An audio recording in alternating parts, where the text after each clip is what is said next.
have a few recruiting updates here, including a new name, I believe, Malachi Ziegler, quarterback out of Benton High School, right? Benton, Louisiana. Yep, Louisiana. Let's pull up his huddle tape, John. The people, this is a quarterback we need to know about. This is a 2027.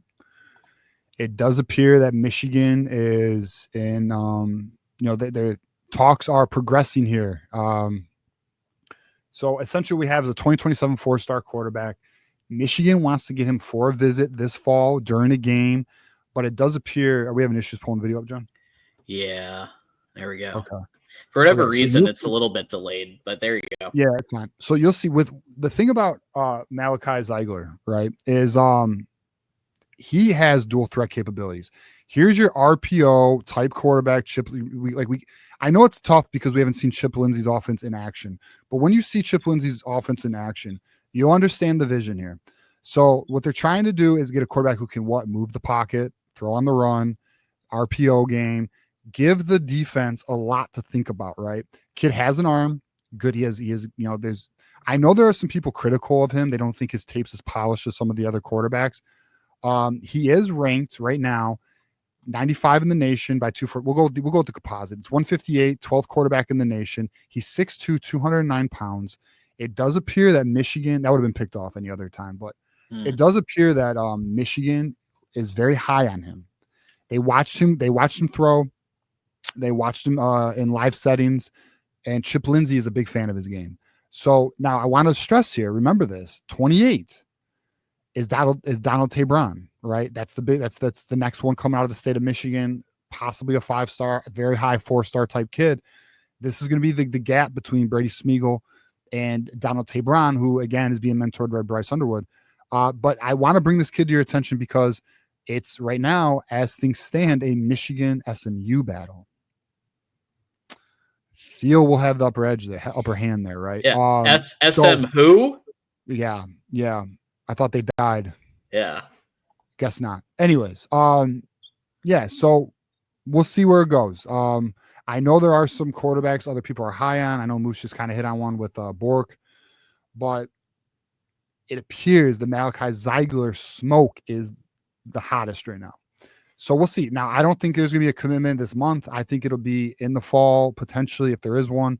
But be on the lookout for that. It is a name we need to be aware of. Next player we're going to talk about, John, Savion Hiter, because we are 14 days away from a commitment. Now, we don't know the time yet on this. It's going to be, from my understanding, it's going to be on ESPN. We are going to do a live show, but we obviously can't share the ESPN stream. So be on the lookout for that. We will do a live commitment video as long as, I mean, as it stands, tentatively committing to that, as long as I don't have anything crazy pop up that day with work. But we'll do it. And all indications, boys, Michigan's looking good. We're in a good spot. We still have the lead. It's where we want it. Savion Hiter is obviously the number 1 running back in the nation. Think about this. Number 1 running back in the nation for 2026. Number 1 quarterback in the nation 2025. Number 2 left tackle in the nation, or number 2 overall overall tackle in the nation, Andrew Babaloa. Another borderline 5-star in Ty Haywood, right? And then when you look at the wide receivers who we've added, Jamar Browder, Andrew Marsh, right? Yeah, you see the vision. You see this youth movement. You look at this defensive line class for 2026. You look at the defensive back class for 2025. You are seeing a very promising team come together. Linebacker, a little to be desired, but we're going to talk about that. But at the end of the day, yeah, you can see the blueprint here. You can see the blueprint on what Michigan's building in terms of the youth, in terms of the talent, all these different positions. I'm feeling very optimistic.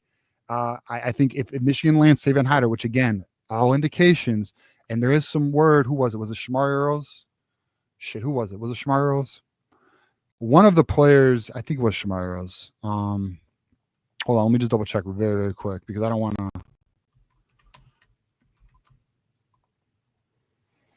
Shamar Earls is out of Virginia, right?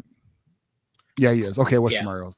Shamar Earls essentially said, it's happening. It's happening. So because Shamar Rose was talking about the kids from Virginia, he's from Virginia. He goes, we're about to add a fifth one, and Sam Webb kind of confirmed, like he did a double take on it, and it does appear that there is a feel that it's happening. So now also beyond the Shamar Earls, I guess nugget on my end, I've also heard we're in a good position. Things are going well. So let's be on the lookout for August 19th. Could be a great day for us. So we will stay tuned for that. We will do again a commitment video. Plus, we'll have another update. Let's say the 5th. Shit. We got one more show before the 19th. So we'll have another update, I'm sure. Next player we're going to talk about, and this is the one I've seen a lot of people talk about in the chat.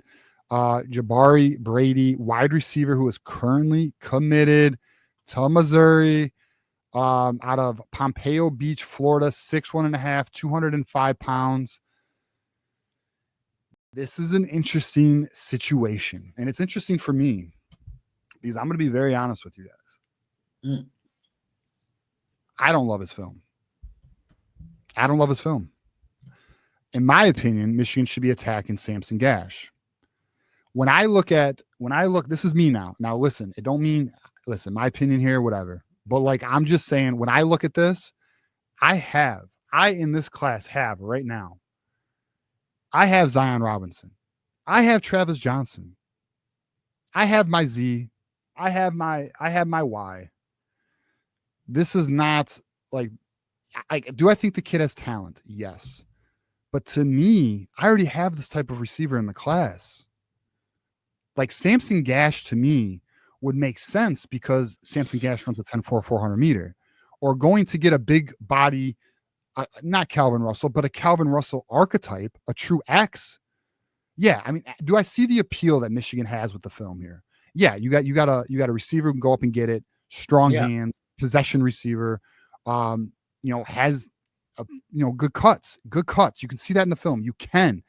But what I'm asking myself when I watch this, a 6'1.5" wide receiver. I got Jalen Pyle who's 6'1". I got Zion Robinson who's 6'3". I got Travis Johnson who's 6'3". There's only so many kids on the field, man. So like I'm wondering what Michigan's doing here. Are they doubling down? Like, there's nothing wrong. Like if Jabari Brady was in this class and we didn't have some of the other kids, I fully understand. I'm not saying this kid isn't talented. I don't understand the fit. I just don't understand the fit. Maybe they like him for special teams. Maybe they like him for depth. We're speculating here, but like, I guess in theory, let's just play this out.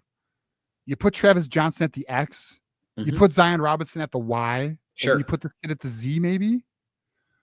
Or could he play Y? I don't know. I mean, I guess that's where I'm at with it. So, I mean, I guess I misspoke when I said I don't like the film. His film's good. It's just I don't understand the fit.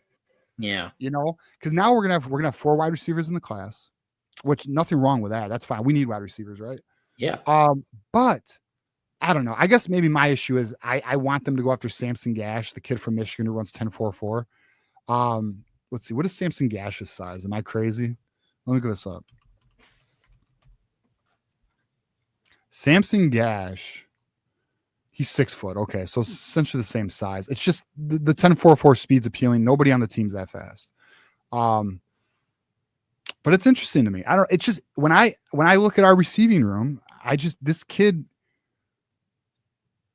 I don't know. I don't understand. Like, I feel like we got Jalen Pyle. You can't forget about him. Zion Robinson, Travis Johnson. Exactly. Yeah. I have these receivers. I have my Ys and my Zs. Yeah. Is there any? He plays hard. Like I see the appeal. I mean, the kid's got, I don't know. To me, and maybe I'm wrong, and I don't know what the chat's saying, but I don't think Micah runs a 10.4 400 meter, brother. Kinetic. But I just feel like this is like a transfer. Not saying it's him, but I'm saying you add these similar wide receivers, like they're not all staying. But maybe Michigan's like, you know what? Maybe they're worried about a decommit. Right? But maybe Michigan's like, you know what? Cream is going to rise to the top, and that's what we're going after. Maybe they are, and I guess that makes sense too. Maybe they're I don't know. I'm just it's just such a curious. It's curious, Yeah, I agree. I think from all I saw, I thought they seemed like they were happy with what they had, and so this news kind of surprises me a bit. There was there was some word that Michigan only wanted 3 wide receivers in the class unless they can get like a Calvin Russell type, which this is not that. But I mean, look, listen, this kid does play with fucking physicality. This kid has good cuts. This kid seems to have very strong hands, goes up and gets the ball. Like, he's good. He's got ability. He's got skill, but like the fit is just so funny to me. I don't know. That's me though. I don't know. I'm just kind of like, when I heard the news, I was like, this is interesting, 6'1.5", similar receiver to some of the other receivers we have. This isn't bad though. Like, we add him, our room's still upgraded over what we have had. When you look at last year's class, this year's class, I guess maybe Michigan's just like, maybe Michigan's like, look, I just want an influx of talent. I want an influx of talent, and may the best kids get on the field. They want competition at that. You know what I mean? If you can't get Calvin Russell, like if you can't get a player of like right now, this cycle, next cycle, they're going to swing for the fences. Obviously Dakota Grant and co, but like, I guess that's Michigan's. Maybe they're just like, you know what? Let's take a batch of talented kids, and the best kids will stick. And I guess I can understand that if that's the argument, if that's the the premise. But it's interesting to me. I don't know. We'll find out, man. I mean, I don't know. I just find the fit interesting. Yeah. I think could there be concerns of a decommit? Or is it a depth piece? Not that I know of. Let's put that. Not that I know of. Now, if there is, then that makes a lot of sense. You know what I mean? Yeah. If there is, I don't know of one though. I'm not because, like, for example, there was a podcast. I'm not going to name it. That was like, oh, well, Michigan's going to have trouble hanging on to their commits. I know of like 2 or 3, and then I've had people DM me, and like, I'm just going to tell you right now, I've heard nothing regarding that. I've heard nothing regarding any kids looking to decommit right now. I've heard nothing. And I've also not read anything elsewhere. So, I don't know. Well, I guess watch this space and see what happens there. But I am very interested in DQ Forkpa, because obviously the linebacker recruiting has been pretty rough with essentially one player. And so, there's a serious need for linebackers here. DQ Forkpa, how are things going over on that front? Yeah, so I mean, we just missed out on another linebacker last week, August 2nd, committed elsewhere. I believe went to Ole Miss, I don't remember where he went. I don't even care. But like, boys, Michigan has like DK Forkpa more, like that's the one that they appear to be narrowing on and targeting. Same agent as Nathan Wasu-Boateng, who we got last year towards the end of the cycle. I see it, and I told you guys this like a few weeks ago. I see a similar story here. I think Sean McGee has a good relationship with his agent. I think they understand the situation. And remember, DK Forkpa was going to commit, and then he postponed his commitment because he wants to visit. Did I say DK? Yeah. Dude, Donkey Kong, bro. It's in my mind. Okay. I grew up in that shit. The game was amazing in 64. Anyways, DQ Forkpa. He's the one Michigan's has their eyes on. That's the one. So let's see. He's also just like Malachi Ziegler, just like Jabari Brady. I should have mentioned this with Jabari Brady. They're looking to get them to visit in the fall. So once they visit in the fall, they get their schedule. That's when you should see some movement with both Malachi Ziegler, Jabari Brady, and DQ Forkpa. So let's be on the lookout for that, man. I mean, it's an interesting situation. I'd be happy with DK Forkpa. DQ Forkpa. DQ. I'm gonna fucking write it down like 100 times. DQ. If he commits, I have to. If he commits elsewhere, I don't gotta worry about it. But if he commits, I gotta figure it out. But we'll get there. If the Forkpas are watching, I think we have Metcalf on the brain maybe, but it's DQ. Yeah, I gotta think Dairy Queen, not Donkey Dairy Kong. Queen. There you go.